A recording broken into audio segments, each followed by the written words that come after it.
Hey guys, welcome to Star Wars on High. Thank you for stopping by. Today is the day. It is May the 4th. It's Star Wars Day, and there's been a lot to be excited about, whether it was some of the news that's been revealed, like the lightsaber I talked about earlier this morning, or all of the sales. But I think the big thing we all were really excited for was the launch of The Bad Batch. And I finally had the chance to watch episode 1 today. And wow, guys, I am so excited to report it absolutely meets and even exceeds my expectations. So for the first couple minutes, I'm going to be spoiler free here, so feel free to stay around, but I'm going to tell you guys pretty clearly when I'm going to move into some spoiler territory. So right off the top, just for some background here, I absolutely love the prequel era, the Clone Wars era. So I love the animated show, absolutely love episode 1, 2, and Revenge of the Sith, episode 3 is my favorite Star Wars. And so right off the bat, what this show does that I really like, and I don't think this is a spoiler, but I think this is just informational. The show takes place right after, really, basically right at the end of Revenge of the Sith. There's even an opening scene that ties into some of the last moments there. So you are taking place right after some of the most emotional moments in the Star Wars universe, at least for me. And we're getting another perspective of that, right? We're getting Clone Force 99, who had an appearance in the Clone Wars, and this is just going to continue to flesh those characters out. And wow, it went to dark places. It was adult, it was emotional, but it was so good. I thought, one of the things that these animated shows I think do such a great job is I think they're good for all ages. I really mean that, right? Someone who's much older like me and a lot younger, I think, could watch the show and find a lot of things to enjoy. Maybe even different parts of the show would really appeal to us. So if you're on the fence for whatever reason and you just want to hear, hey, should I watch The Bad Batch? Absolutely. Now, if your question is, because I think some folks are wondering this, should I watch the Clone Wars first? Well, yes, but I don't think you have to. So on my Friday review for the next episode, and I hope going forward, one of my good friends who's never watched the Clone Wars is going to be watching The Bad Batch with me. And when he's got the chance, when he's free, I'm going to have him on to give you the perspective of someone who doesn't have all of the Star Wars knowledge that maybe I do or you do. I think he can maybe give us a little insight into what a casual fan is thinking. So go check out episode 1. It is absolutely awesome. If you love Star Wars, if you love the prequel era especially, you're going to have a lot to like here. But I want to talk about some spoilers now because there was a lot of things that I thought worked so well in this episode. Right off the bat, I thought the intro, I got chills a little bit. So we have Caleb, who was an Easter egg right off the bat. So we had Caleb coming back with reinforcements. You look to the forest and you know the music and the coming out of the trees and the takedown of the droids, I thought was just like the perfect start. Right off the bat, I'm like, oh, this is awesome. I'm back. We had the kind of Clone Wars intro with the narrator, and we're getting right into the action. It's looking absolutely gorgeous, and immediately it gets dark. So we see Order 66 get called, which we've seen many times now. But if you guys don't know, Caleb, the Padawan, so you might, the first I heard Caleb speak, I was like, why is Caleb's voice so deep? And then it was like, oh my gosh, is it Eddie Prinze Jr.? He's the voice of Kanan from Rebels. So this is the new origin story of Kanan. And that right off the bat, that kind of sets you off on a cool note, right? We're getting some cool new tie-ins already. That was a great sign to me.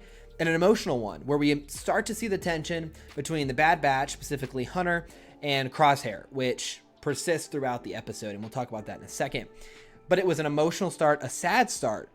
These clones who had the shock of the Bad Batch as they're trying to understand, well, what happened? Like, I don't they're still trying to figure it out. And then we go back to Camino and you can already see the change. And we've been to Camino so many times if you watch the Clone Wars. And it used to be a place, characters you loved were at, right? It was a place that was, they were family, right? And to see the shift, it's darker there. It's more militaristic there. It was, to me, the tension and the tone were so spot on. And I thought, right off the bat, we get introduced to, recapping a little bit about our character specialties. And we do find out, that their chips were not activated as well because of mutations or however they explained it. And that's why they didn't have to listen to Order 66, which makes sense. So we get, some insight into what's happening in the Empire. What's the clones' perspective? And then we get introduced to Omega, who she pronounced a little bit Omega. I don't know if that's just a Australian accent, but it's Omega, I'm fairly certain, who right off the bat I knew was a clone. And I'm glad they didn't kind of keep that up for too long because it was pretty obvious. And in fact, Tech even says that. He's like, I can't believe you guys didn't notice. It was obvious. So I really like that we know she's a clone. What's special about her? Why was she made? That is going to be kind of a hook throughout the season. I really like they planted that seed.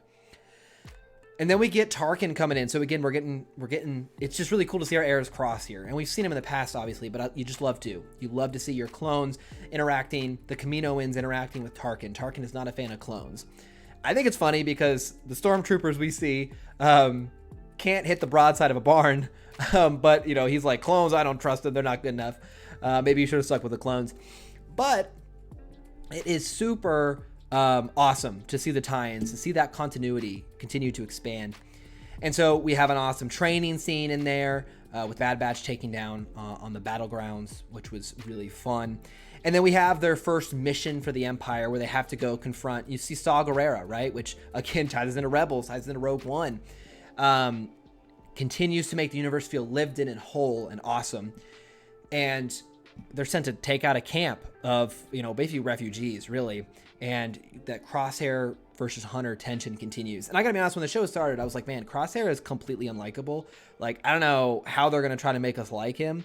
And they kind of go the other way, which is like, oh, he actually does have his chip kind of active. And in fact, we're going to enhance it, which is why he's going to be evil. So very curious if Crosshair is going to be integrated back into the group. I'm kind of expecting he will at some point. It seems weird to me that they'd be like, yeah, he just got turned into like a normal clone and now he's out of the group. So we'll see how that plot line goes as well. But it is kind of cool, I guess, to have one of the members chasing him down, hunting him down. I think that's could be an interesting plot line as well. But overall, guys, I was so happy, and I'm going to love to get other people's perspectives on this, because I don't know if it's just the excitement of the day and my love for, you know, the Clone Wars and these characters that I'm just like, woo, and I love it. You know, anything they do, I'm just going to love. I really think this nailed it, though. From the visuals, I thought the score was excellent. I don't know if, I haven't looked at other people's reviews yet or breakdowns. I thought the score was absolutely amazing. Is that Crosshair?